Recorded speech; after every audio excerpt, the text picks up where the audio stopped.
Comment être cuirassé? Par la grâce de Dieu, j'ai survécu à 3 accidents de la route, une fois arrivé à l'âge de 10 ans. Et pour le premier, j'étais même pas encore né, j'étais encore dans le ventre de ma mère et elle conduisait le long d'une route de montagne. Elle s'est endormie la nuit et la voiture est passée par-dessus la bordure et a fait des tonneaux en descendant euh, le côté de la montagne jusqu'à arriver tout en bas. Et c'était un miracle absolu parce que elle en est sortie sans même la moindre égratignure. Et moi, j'étais en parfait état, comme elle était enceinte de moi.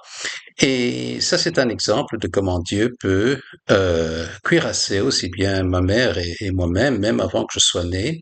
Le deuxième accident de la route, c'était quand je roulais à vélo, quand j'avais 3 ans au bord de la route et une voiture, elle m'a renversé et elle a écrasé ma jambe.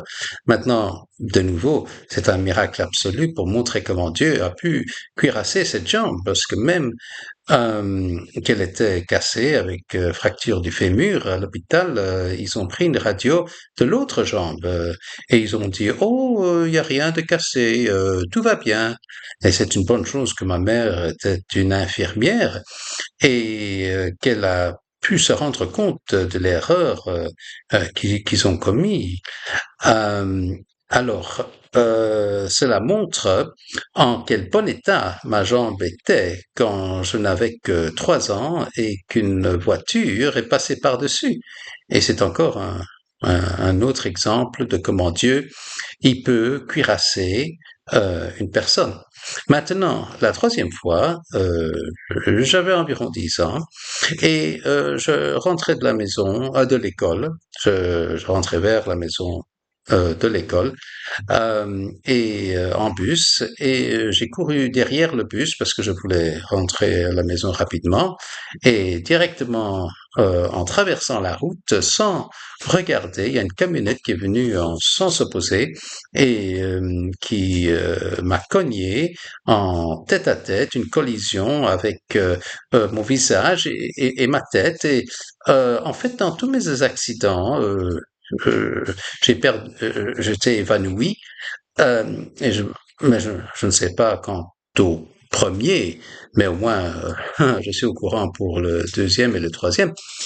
Et eh bien, c'était un miracle que ma tête et mon visage étaient en fait en parfait état. Et maintenant, quant à la question comment être cuirassé, si vous voulez cela pour vous-même, vous avez besoin de la pleine armure de Dieu. Et ça, vous le trouvez en Éphésiens chapitre 6 du verset 14 au verset 17 dans la version biblique Louis II. Euh, alors, c'est une chose de lire cela. C'est mieux de l'appliquer à soi-même spirituellement par la prière, mais c'est encore mieux quand, afin que vous puissiez vraiment en bénéficier, c'est la troisième étape, c'est quand en fait vous mettez cela en pratique. Donc vous vivez ça en fait de façon pratique. Alors maintenant, il est marqué dans 1 Corinthiens chapitre 4 au verset 20, car le royaume de Dieu ne consiste pas en paroles, mais en puissance. Et donc, c'est une vie remplie de puissance. Votre vie a besoin d'être pleine de puissance. C'est la puissance pratique vécue. Et donc ici, je vais expliquer chacun 5 éléments qui sont défensifs de la pleine armure de Dieu, aussi bien que le 6e élément qui est offensif. Alors, nous allons voir cela pas à pas dans le verset 14 d'Éphésiens, chapitre 6, de 14 à 17. Il est marqué tenez donc ferme, ayez à vos reins la vérité pour ceinture. C'est-à-dire que vous devez en fait dire la vérité en tout temps, en toutes circonstances. Ne mentez pas. Alors, la deuxième partie de ce verset, c'est revêtez la cuirasse de la justice. Soyez juste, c'est-à-dire soyez une personne intègre, droite, remplie d'intégrité, de justice, une personne équitable en tout ce que vous faites. En d'autres termes, ne soyez pas injuste, ne trichez pas et ne soyez pas inéquitable. Et dans le verset 15, il est marqué « Mettez pour chaussure à vos pieds le zèle que donne l'évangile de paix ». Alors, vos pieds, ils ne sont pas tout simplement protégés pour aucune raison du tout. C'est pas tout simplement pour que vos pieds soient protégés afin qu'ils soient bien en sécurité, sains et saufs, et c'est tout. Non, c'est en préparation pour annoncer l'évangile de paix. Vous avez besoin d'annoncer cet évangile de paix. Vous avez besoin de répandre la parole, de dire à tout le monde autour de vous que Jésus-Christ est votre Seigneur et votre Sauveur. Et ainsi, en d'autres mots, ne gardez pas cela pour vous. N'ayez pas honte de l'évangile. Ne le gardez pas sous silence. Parlez-en. Proclamez-le. Verset 16. Prenez par-dessus tout cela le bouclier de la foi avec lequel vous pourrez éteindre tous les traits enflammés du malin. Alors, la foi, d'où vient-elle? Nous voyons cela en Romains chapitre 10, verset 17. Ainsi la foi vient de ce qu'on entend, et ce qu'on entend vient de la parole de Christ.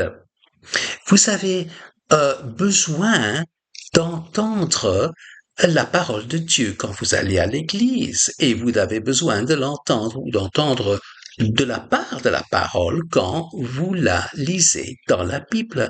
C'est comme ça que vous allez grandir dans la foi. Vous avez besoin de cela afin que vous puissiez bloquer toutes les attaques de l'ennemi, les attaques de doute, parce que le doute est l'ennemi de la foi. Mais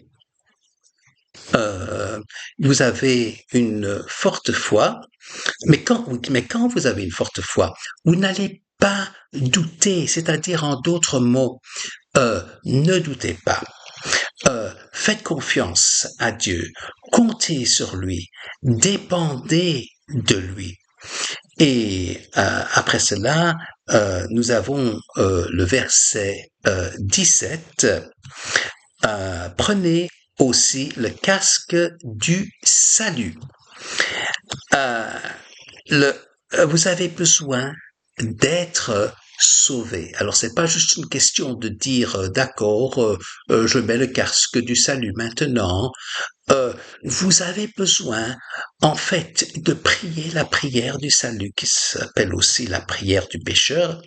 Et si vous ne l'avez pas encore prié cette prière, d'accord, la voici.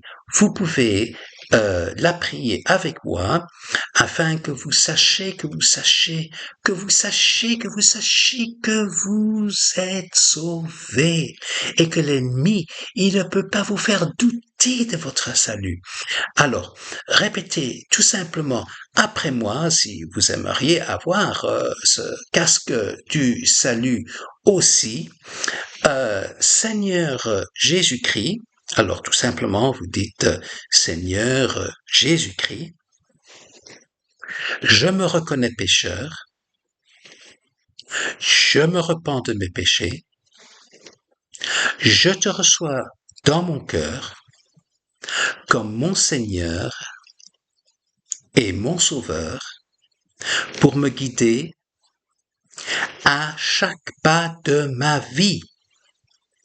Merci Seigneur Jésus. En ton nom, Seigneur Jésus-Christ. Amen.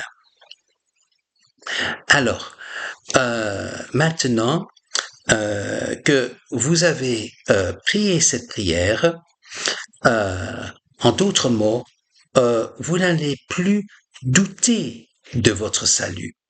Parce que vous savez, quand vous avez prié cette prière, où vous avez prié cette prière et avec qui vous avez prié cette prière. Alors, quand vous savez ces choses-là, vous savez que vous êtes sauvé. Alors, finalement, maintenant, le 6 élément, qui est le seul élément offensif, plutôt que les 5 autres qui sont défensifs, c'est l'épée de l'esprit que nous trouvons dans la deuxième partie du verset 17, qui est la parole de Dieu. Maintenant, concernant la parole de Dieu, il est marqué dans Ésaïe chapitre 55, verset 11, « Ainsi en est-il de ma parole qui sort de ma bouche. Elle ne retourne point à moi sans effet, sans avoir exécuté ma volonté et accompli mes desseins. » Et donc, ainsi, la parole de Dieu, c'est en fait les paroles de la Bible qui sont mises en pratique. C'est pas seulement de la théorie, les connaissances dans la tête qui vient de la lecture de la Bible, mais ça doit être pratique, ça doit être une expérience vécue. Vous avez besoin de vivre la parole, pensez-la, dites-la, et puis faites-la, agissez au sujet d'elle. Et quand vous vivez cette parole de Dieu, vous allez vivre une vie remplie de puissance. Vous allez avoir la pleine armure de Dieu.